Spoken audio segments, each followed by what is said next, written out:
banga mutala na ye na binisa apesa biso mbongo wana to bapesi biso mbongo wana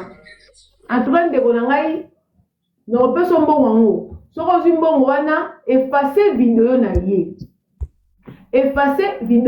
ye parce que le message en question a remonté à ngai ngai soki apesi na mbongo wana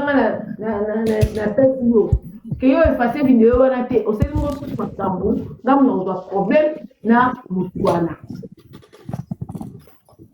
nayebisi mama wana bon oseli mama mama na koza atala basenga 560 ans aza penda mama age monanga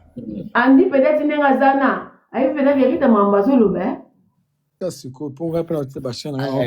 Rita bokomaki ni mwasi na mbali to bokome ba copine zela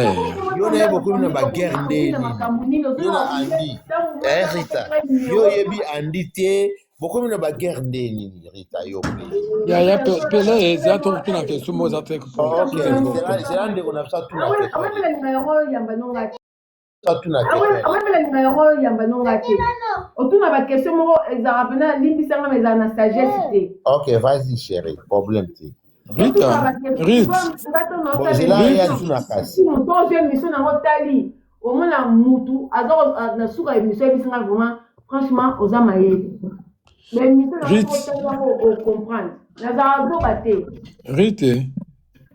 oui